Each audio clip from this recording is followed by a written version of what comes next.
I lost 120 pounds, and I wish I would have waited. Well, no, I don't. And I don't think anybody else wished they would have waited either. So, what are you waiting for?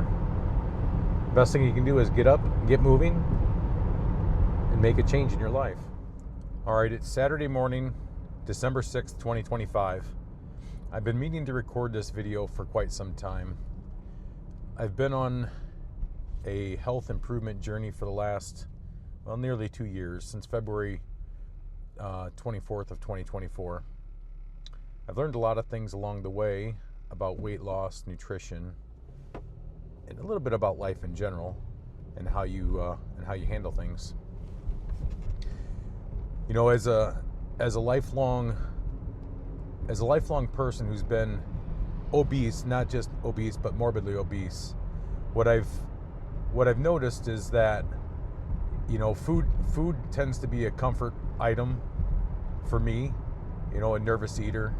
And I know a lot of people probably have that same drive, that when you got a lot on your mind or you've done something good, you use that as a comfort. So whether you're feeling bad or you're feeling good, you kind of lean toward food as a way to make you feel good.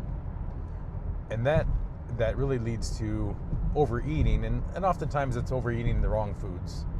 You know, for myself, those things would have been, you know, chips, you know, other tasty, crunchy things that there's not an obvious stopping point when you start eating them out of a bag or out of a package, and, you know, in a mentality of get things done or do things to completion. You know, you don't want to stop eating them until they're gone. Well, that leads to problems when you do that over and over and over, and it becomes a lifestyle, a habit, and it's a habit that, you know, frankly, it's not the easiest thing in the world to kick, but, you know, you can make steps to make that situation better, and everything you do to make that situation better, whether it's removing those obstacles that you know are obstacles for yourself, will lead you to a path of better health. And so I started this journey, like I said, February of 24, and I was 355 pounds, just getting ready to turn 50 years old, and I was thinking about making a change in my life. And you know, I was on a work trip to California, and one of my fellow coworkers asked me if I wanted to go to the gym, and it's like, well, I brought some clothes with me and I brought some shoes with me, and I was actually thinking about walking because we were in California, and well, it's sunny there, and well, it's miserable gray and pretty frozen tundra in Ohio. So I was like, yeah, let's go. I mean, I've been meaning to do something. I'm turning 50, and I'm thinking about where I'm going to be in the next 5, 10, 15 years.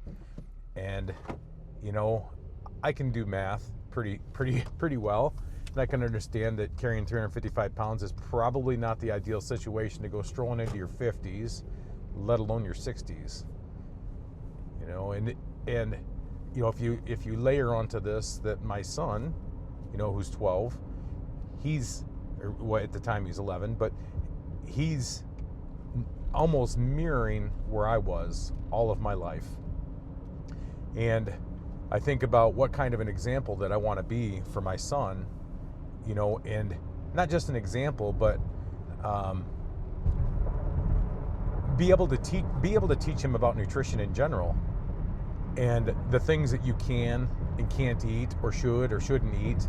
You know, it's not about being perfect every day, because, you know, Lord knows that we're all imperfect in our own way, and we all fall short of the glory of God as well. So there's that. But I needed to be better, so I can show better, so I can teach better. You know, so that I set him up for success in life. You know, and us sharing the same struggles is a prime stepping off point to bring that discussion. So that's where I'll start in the beginning.